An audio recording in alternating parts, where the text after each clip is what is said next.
Welcome to In Search of Catholic School Excellence, the show where we spotlight the programs, people, and practices making a real difference in Catholic education today. If you're a school leader striving to build a community of faith, excellence, and innovation, you've come to the right place. Each episode brings you ideas that are working, stories that inspire, and new possibilities for your school's mission. Let's explore what's working and what's possible. Welcome, folks. We're back. I'm joined again with Becky Wong, my partner in progress. And this week we're talking about fundraising. It's festival season, and it just makes me think about all of the work that goes into these fundraisers, these big festivals, how much the parents are involved, what's the output for the school, what's the input for the school afterwards, and, can we make it better? So we kind of want to talk about those in particular, but we want to talk about fundraising in general. And so maybe we can share some stories of things that have happened in the past at our various schools, as well as some things that we're doing with our current schools that we can maybe share with everybody else. So thinking about these festivals, Becky, I can think about this one that's coming up. I think it's even this weekend.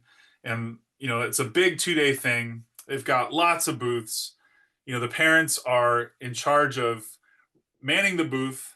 They're in charge of setting it all up. They're in charge of breaking it all down. But it seems to me that they're also in charge of paying for all the stuff that happens, right? So like their kids are there at the festival and they're spending, a couple $100s. So it ends up being a very expensive weekend for the parents in terms of time and resources. And it just seems to me like maybe that's not the best way to think about things. If fundraisers are meant to, generate income for the school, are we also like killing off the people who are already paying us tuition? And so I think that's a constant concern. And so, that's one of those things I want to talk about. How have you seen this play out at other schools, in that negative sense, or even the positive sense? Like, how have your schools worked around that? Oh, yeah, definitely. Especially because it's at the beginning of the school year and it's one of the bigger fundraisers for a school. Keep in mind, of course, we always do need fundraisers because it's essential in terms of operation costs, but we can always think of it as an opportunity for the school and for the families to build community. And that's the big thing. We want a big turnout. Totally agree with you. We're always asking the same population, which is our school families, for their time, for their money. But when families know that it's for a worthy cause, especially at the beginning of school year, it's Fall Festival, Oktoberfest. Those are the things where it's fun for families. They look forward to it. So there's good and there's bad parts to it because it's literally like a month into the school year or 2 months into the school year, and someone needs to prep all that. And a lot of time it's our parent groups that are in charge of that. But what we can do is to lean on the community. So not just our families, but are there local businesses that you can invite to your festivals? And I'm sure they're more than happy to join. And a lot of times, down the street, there's like a small market or, some sort of convenience store or something. There might be like an after school program or something like a Kumon that you can invite them to your fall festival or some sort of community event so that it's not just focus on, raising money, it's focus on building community. And in our last episode, when we were talking about missions, we have a lot of new families and a lot of our schools required service hours. Like our new families are always wondering, like, how can I help? And they're most eager to, but they don't know how to jump in. So this is a perfect opportunity to get your new families involved. In the schools that you've been to, like what are some events that you've seen? That's just not like fundraising for the purpose of fundraising. Well, yeah, I think that's really the key though. Like, we want to build community, and we want to bring back alumni. We want to include the businesses that are local, people who are in the neighborhood, but it doesn't always have to be a fundraiser, and I think, having an event, there's lots of cultural things that you can do at your school. There's lots of, celebrations of education, of learning that can happen at school that don't have to be fundraisers. And I think it's probably better to separate those two things. Mhm. Maybe the big fall festival is a combination of those things. But, we end up with a lot of these other little fundraisers that make up the operations that, may or may not be fun for those families. And so, it's kind of nice to be able to say at the beginning of the year, hey, we're going to have 3 events. There's Hmm. going to be 3 fundraisers this year, and that's going to be it. Everything else that we do is going to be about us, about being together. And I think I'm stealing this from a John Mihalio interview, but he was talking about, it's nice to have an event at every month. Get some reason for families, not just the kids being there every day, but for families to get together and have fun. And I think you can do, music night, and you can do movie night, you can do, like food truck night.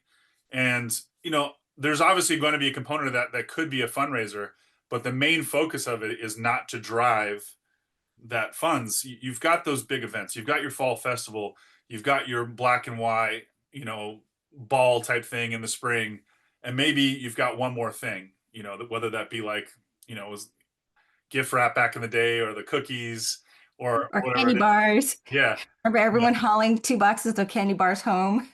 Yeah, my favorite in 8th grade, we used to do pies. So we'd have the cookies, but it would be pies Oh, too. And so they would be frozen, and there would be frozen cookie dough. right, cookie dough. And that stuff was like just so good because you just, you throw it in the oven for like 10 minutes and it's ready. But like there's there's those major events, and everything else should be just about community. And like, as you were saying, as you're asking, having cultural events, movie night, bingo for fun, right?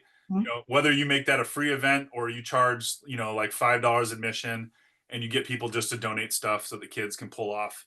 Like, it should be really simple, not to take away from those things that will help you generate money. But let's tell our families at the beginning of the year, hey, we're going to have just a few events that are fundraising. Everything else is going to be fun.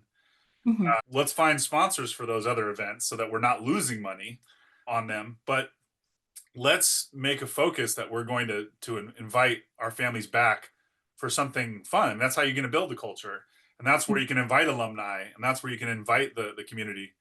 We've talked about this in other episodes, but I think it's so important. You should know who's in your zip code, right? Who's in your neighborhood. And Right. maybe some of those zip codes are too big, but you should be making connections with the businesses, the community organizations. All those people should have a positive feeling about your school. And that doesn't cost a lot of money, but you might go and have a meeting with a parent at a coffee shop, and they recognize it, like, hey, I'm the principal next door, just want to say we love your coffee shop, thank you so much. And you buy a couple of cups of coffee, you sit down with your parent group, and you have your meeting there, right? Mhm. So you're investing there. That's not a fundraiser, but that's an awesome way to build community. And so I think when you're having fun events is where that community stuff will happen. Your black and white ball is total fundraiser, and people will have fun, but there's no misconception about what the purpose of that evening is. There's an auction, the tickets are like $250 to be in the gym. I mean, Oh, right. it's kind of crazy. So I like the idea of keeping fundraising to those 3 events and having a bunch of other fun outside of that. Oh, yeah. And a lot of times the schools would put that in their financial policies and schedule it and let families know to expect, like, hey, these are our 3 major fundraisers. And that's a mandatory participation so that parents can plan ahead. And also, parents will know, like, oh yeah, these fundraisers or all these mandatory requirements or whatever it is, it helps keep the cost and the tuition down. So again, it's just about the approach and the way we see fundraisers. And always remember, like, hey, we don't want to have like a major fundraiser around holidays. Like, you don't want to have a major one during Christmas because of all the outside and family commitments. So just planning ahead, letting families know, and also thinking about, like, does every fundraiser have to be like a month long? Can we have short ones? Just like last year, one school asked us about like doing a readathon. I think we just did it in under 2 weeks. The planning was like a month in advance or 2 months in advance. There's a lot of planning, but the event itself was just a couple of weeks where it's nice and short. It wasn't like a huge commitment. It was still mandatory, but at the same time, the focus was on reading and not just on the fundraising itself. And the school asked us to come in because the previous year, maybe there was not a lot of excitement. It was just generally, I think they just showed videos. It's something to that effect where we're trying to get the kids and the families focus on like, hey, let's do something about reading. Like, what are some activities that we can build during this particular fundraiser where it gets the kids excited, the teachers involved. So a lot of times we ask teachers to like come on a weekend to, the fall festival or, back in my teaching days, it would like be a Saturday and Sunday during December. And we'll have to show up to a booth. All the kids want to see us and, whatever game that we're like leading or the booth. But this is nice because teachers don't have to come in on a weekend. It's just something they include in their day. Could be something as simple as like shared reading, like a buddy reading, like upper grades and lower grades, like kindergarten, eighth grade, just do a buddy reading time. It could be just like fun activities during those 2 weeks. And then we had a culminating event, where we had raffles. We had, was it the book lady? She's really nice. She brought her cart that she had someone build out. And yeah, it was great. There was a lot of excitement around it. And one thing that we do want to focus on now is not just, selling individual things, but we could take advantage of digital platforms. One thing where I have to say that we did a really good job is that we saved the school a lot of money where we used a digital platform to collect the money. We use Zephy, so it's a no fee fundraising platform where everything that went, all the contributions that people made went straight to school, with the exception of, the credit card fees, the usual credit card fees. But Zephy itself didn't have a platform fee. And for our services, in terms of like setting up the platform, it was pretty simple. A lot of it was just like entering the student name. And what was great is that every student had their own website or link. It's almost like it's a donation page where parents and families can just shoot the link out and, someone across the country or another part of the world, they could just do a quick donation, whether it's like 5 or 20, $5, $10, $20, or they could even make a bigger donation.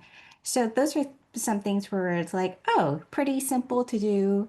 It involves everyone in the community. And a lot of times we don't realize this. I know there's a few families from the readathon where they reached out to their company and got matching donations. So it's great. The family donated $1,000 and the company donated $1,000. Of course, there's like a little bit of paperwork, but that's totally worth it. You just doubled the Definitely. donation, right? Yeah. What I love about that event is one, the parents knew it was coming. So it was already one of the scheduled things. Two, it wasn't more work for the teachers. We had set up all that work for them. All they had to do was play with the schedule. It wasn't an evening thing. It wasn't a weekend thing. They didn't have to go out and send off anything. So like we lightened the load for them. Three, it was about learning, right? Oh, yeah. We focused on the reading and not on the actual fundraising piece. We were able to save the school a ton of money because between Zephy's no fee and our ridiculously low fee, they were able to take, another 20%, if not more, home. It just makes it so easy. And the last thing I love about that is because it was an online platform, we were expanding the audience, right? So it wasn't the parents, like in your fact, you're hoping the parents aren't contributing, especially they had a low minimum needed that the parents could have easily just written a check for and be done with it. But the idea was, well, send this off to grandparents, cousins, friends, people at work.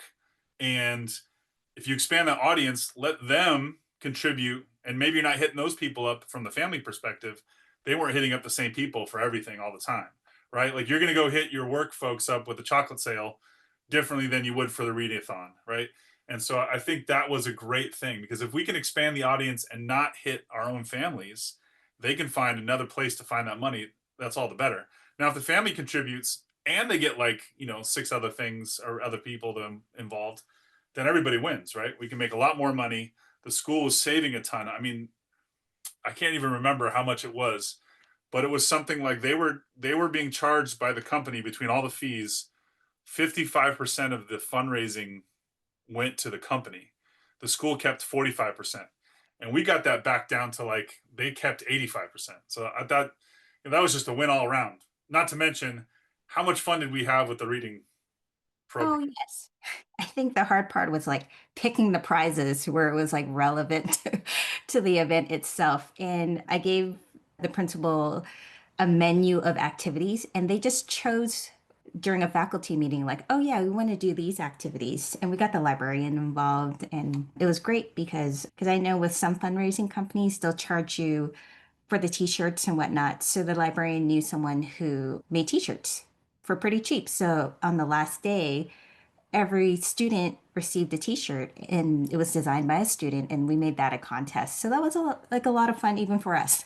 It was a lot of work on the back end, but at the same time, the teachers got involved. It's not just something that was forced upon them. They were like, "Oh yeah, we like these activities." And these days for the 2 weeks, they had something planned. Could have been something as simple as 30 minutes as opposed to like a whole afternoon thing. And it's so great that we got invited back, right? So, Yeah. and it's great because I had a whole list of activities that they didn't choose from. So maybe, they might be braver, like, hey, let's try that picnic, where all the kids are reading to each other. But one thing I really liked about the readathon is that it's not just raising money for, operations costs. When we choose a purpose, make fundraising purposeful, then families are more likely to contribute or they know where, all that money is going. Always be transparent, do updates. And what's nice about like Yeah. having a website, it's like for the whole school, you can see the progress. And I know the principal kept posting in the newsletter, like, oh, hey, here's our goal. This is how far we've gone after a week. So constant updates, not just simply to remind people that they should donate, but to just talk about all the great work the teachers and the students and the school community have put into this. In terms of purposeful fundraising, a lot of times when you have a goal and tie that in with some things that you're doing with school, and a lot of times we're talking about school identity, is like what makes your school unique? Like, hey, we want to start up a new robotics team. We want to build up our makerspace. Hey, the drama club's going to have this play for the year. It's a fundraising for something towards that, where we're trying to build up the school. Then we're going to have more people involved in contributions. And when we're talking about contributions, we don't want to just talk about like, hey, just donate this. We want X amount of money. But some people might not have that in their budget. So a lot of times we can ask people to volunteer, like you said, knowing your community, like what are some talents we have? Some families might be, an electrician, a carpenter, or maybe you don't want people to do your electrical in their school, but a lot of times, they could, I think one time in the past, we had a parent group paint, the preschool yard, do some artwork. So in one of my schools, one of the parents works for Pixar. It's very artistic. So they came and did a mural. So there's a lot of ways to ask from our families, and it's not necessary, always some sort of monetary ask. Yeah. But if you keep that, so going back to this idea of like let's raise money for the robotics team or whatever it might be, if you are consistent with your fundraisers, you've told everybody like these are the fundraisers we're going to do this year. And if you have that kind of consistency, you can say, hey, once a month we're going to do a Friday lunch, a pizza lunch, and that's going to pay for the robotics program all year. Our black and white is going to go to operations. Our fall festival is going to pay for new technology. Like you can assign those things and people just know that that's how it's going to get paid for. Mhm. Then they're like, this is why we're doing this. I think that also brings up the other side of that is if you are consistent, you're not letting people just randomly do fundraisers. You're Mhm. not having the sports team all of a sudden asking families for a gazillion dollars. When as a parent, I get like six different emails about fundraisers, I'm thinking like, who's talking to each other, right? So I think that consistency can work on both sides. One, it helps the families kind of plan these things out, but two, you can also then allocate those time resources. Like you said, if it's going to be a volunteer effort, you're like, hey, I'm going to need you for this particular event and that particular skill, and that's going to help us out, and we can not worry about your commitment to that fundraiser or whatever. but you're consistent with it, you can actually plan and then you can build. Not to mention, once you've got that first layer of fundraising down, you've got you've got it all planned out, and you've got everyone's got their understands where that money's going, where the energy is coming from. Then you start looking at, well, how do we look outside? Are there Mhm. community members that may want to sponsor this? Are there community members that may want to have a booth? And that might, that purchasing of that booth, the renting of that booth, quote unquote, might be something that would be something you can bank on every year. And so maybe you're pulling in 10 sponsors for your event. So you can start to think on another level because you've got that base level down, right? And I think that's part of that planning is important. And I know everybody's got 1,000 ideas, but you've got to put that together and be consistent and then hold to it. You can't have the random fundraiser just show up out of nowhere. I mean, it's one thing, there's a disaster in the world and we're all fundraising to, for relief. That's a totally different ball of wax. But, you know, there's times where in a month there are 6 different little fundraisers. And it's like, stop with the 6 little fundraisers. Like, Right. And speaking of looking outside, I know for my last school, you know, with increasing costs and whatnot, my principal was like, well, why don't we have a golf tournament? And it's not just catered or just directing it towards our school community. She was, well connected, or she golfed herself. So she was like, oh, hey, why don't we have a golf tournament? She was able to ask for sponsors, or the school office was able to ask for sponsors. It was a small event, but it still made about at least $20,000. And what's great is that besides sponsorship, she knew other people who were interested in golfing, or the community. It was advertised in the school, but it would be like one Friday afternoon they connected with a local golf club and made $20,000. And it wasn't directed towards our usual suspects. It's that same family, or the same group of 5 families who keep putting together, fall festival and, the Chupinos and whatnot. But it was a different group of people, and it was outside of even the school community. So that was definitely a relief for the school in terms of like not burning out our school families. But, you know, and it became the annual golf tournament.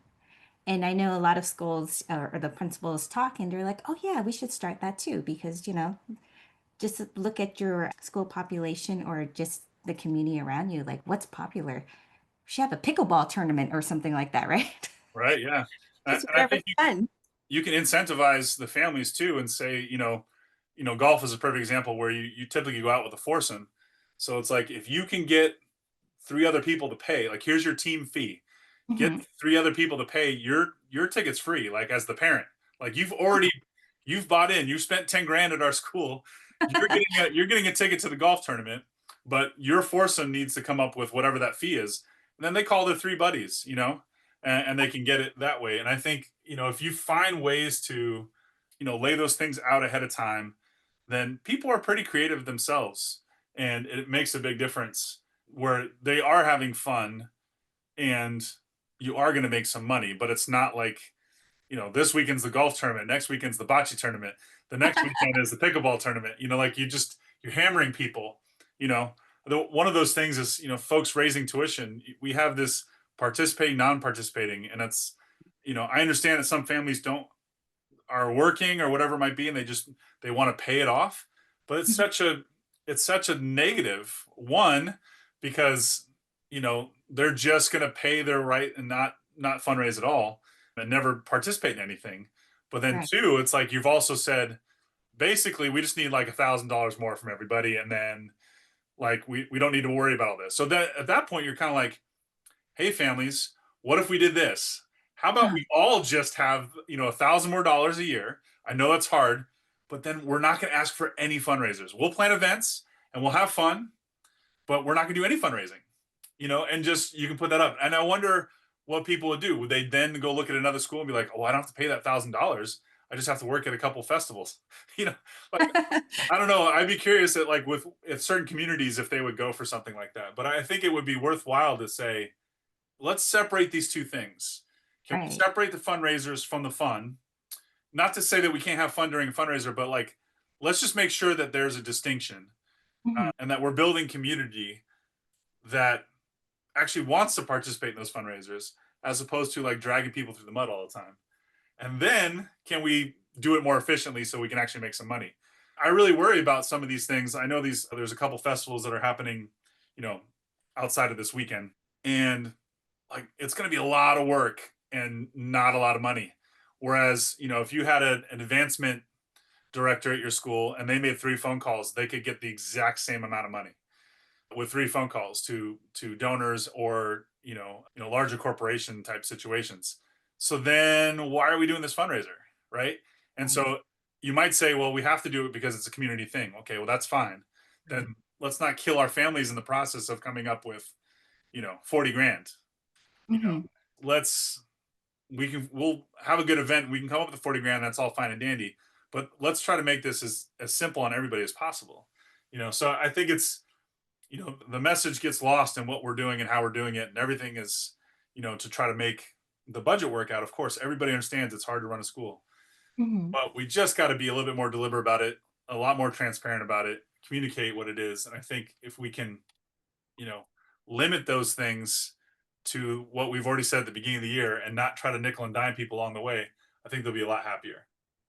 Oh, yeah, definitely. Just think about the sheer time and amount of work it takes for, that small group of parents or whoever is in your community that has to put into it.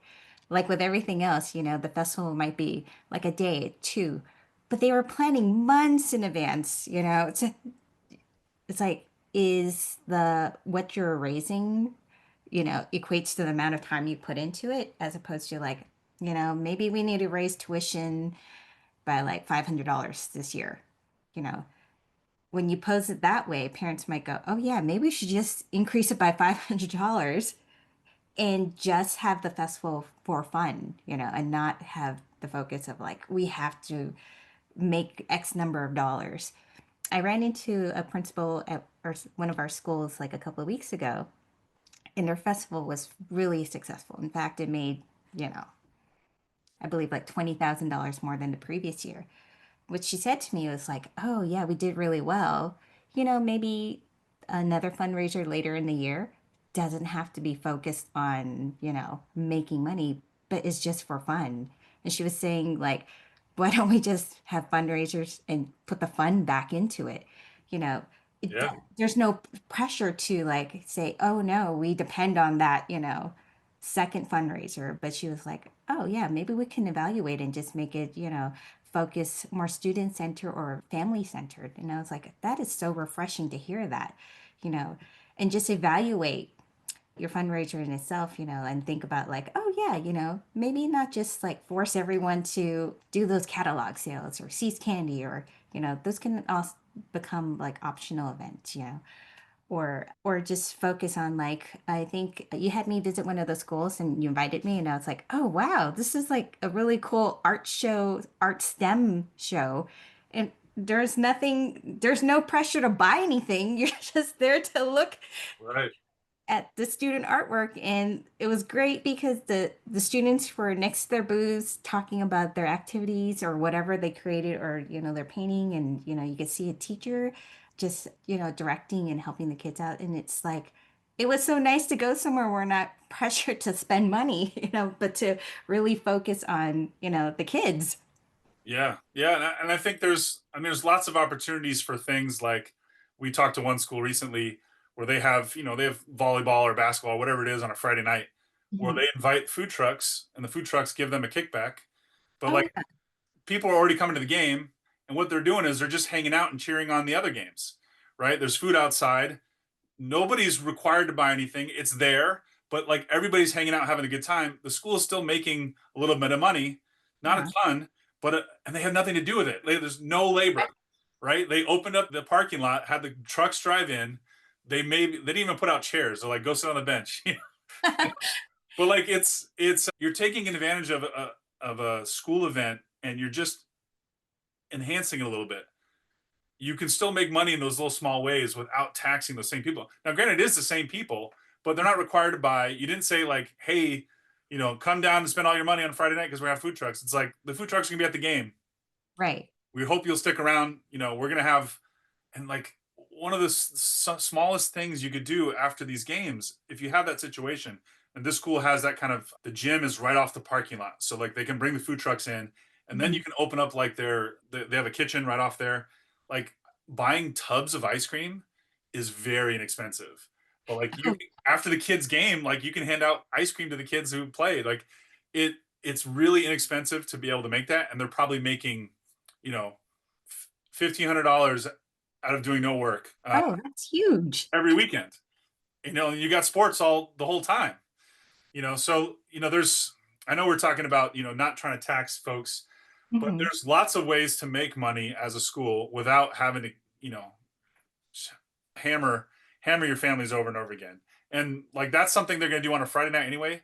Like I'm Mhm. so tired. We actually, our family, we don't even go to that school. We dropped by and we we bought food.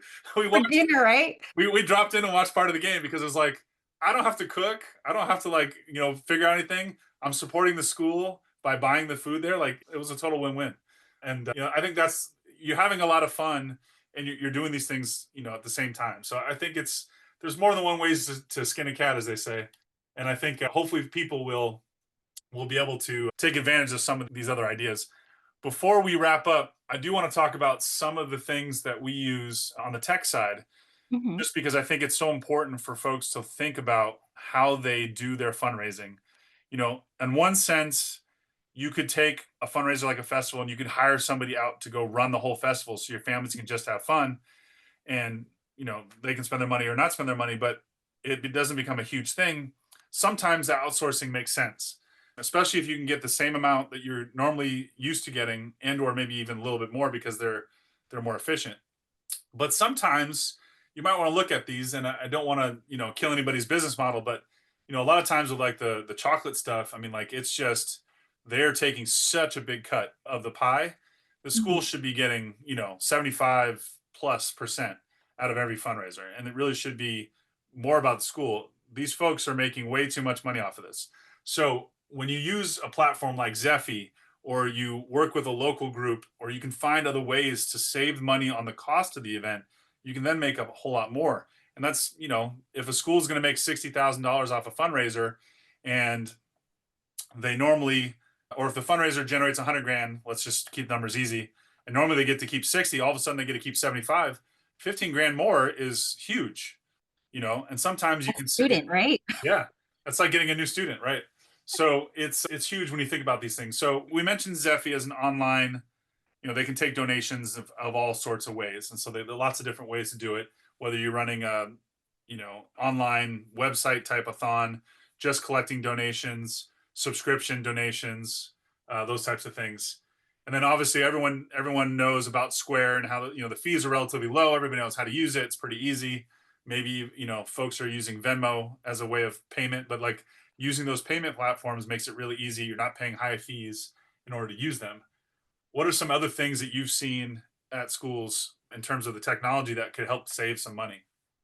Oh, so we used to have a capital campaign. So a lot of times, like, we don't expect families to like donate a big giant check for $10,000, but we can ask for a monthly, donation. Could be something as simple as like a $20, $25 recurring donation. And that's manageable for a lot of our families because my school was more of a commuter school where not a lot of the kids lived in the neighborhood just because of where it was situated. There were not a lot of single family homes, but everyone had driven into school.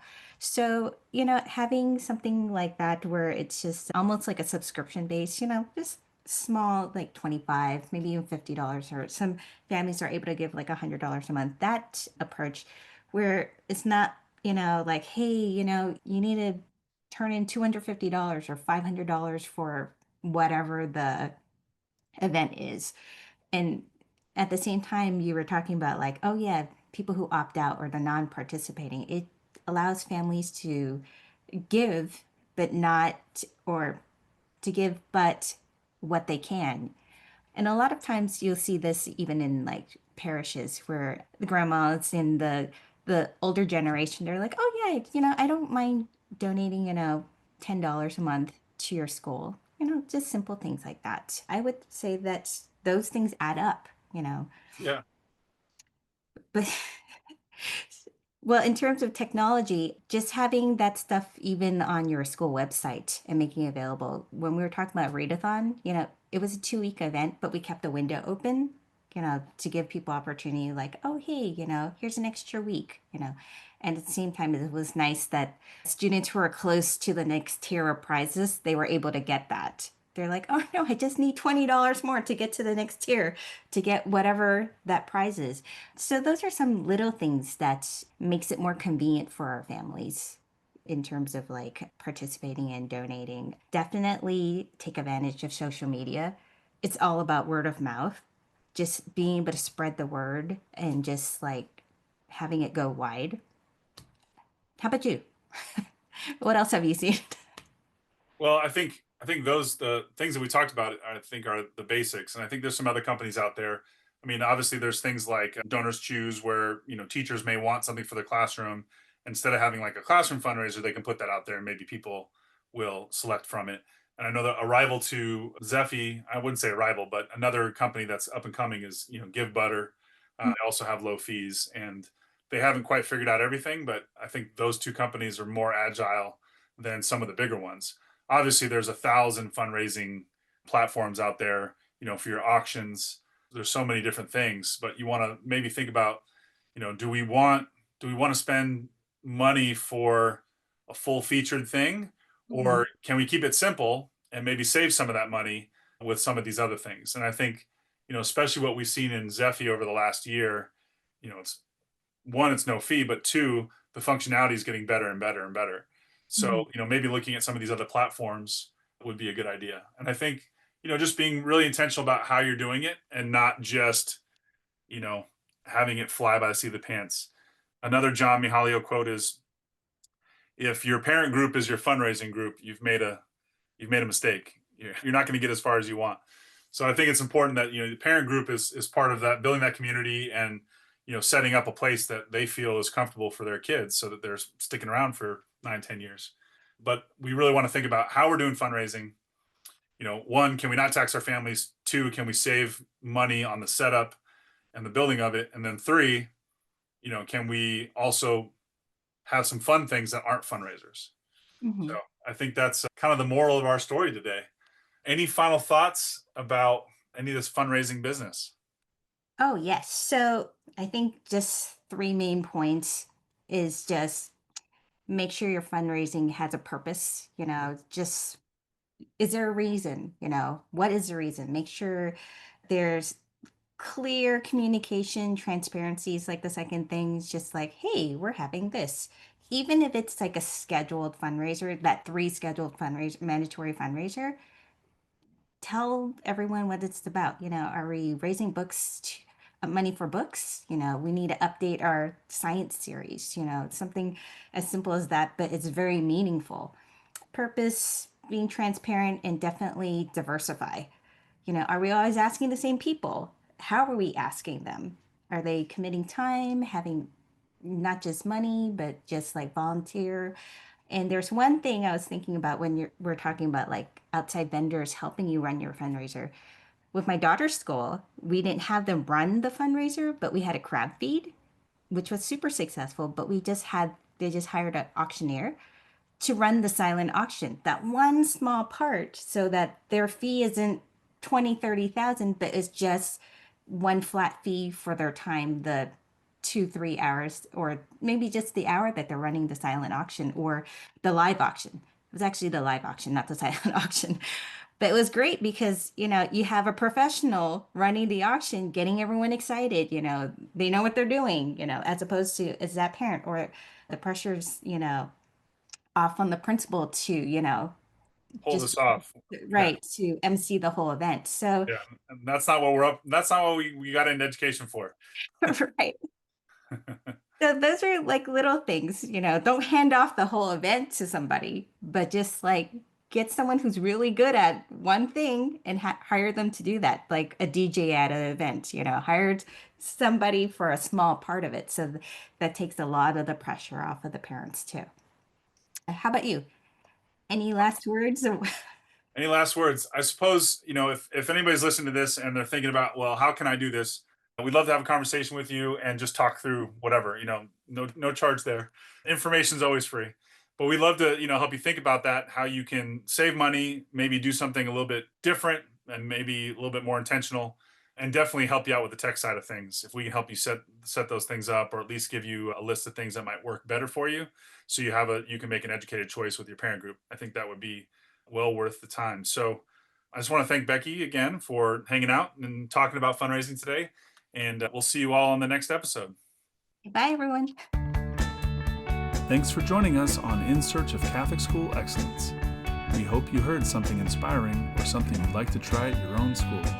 Please share this episode and leave a review to help others find us. To see how we can support your journey toward excellence, visit ilovemytechteam.com. Until next time, celebrate what's working and keep reaching for what's possible.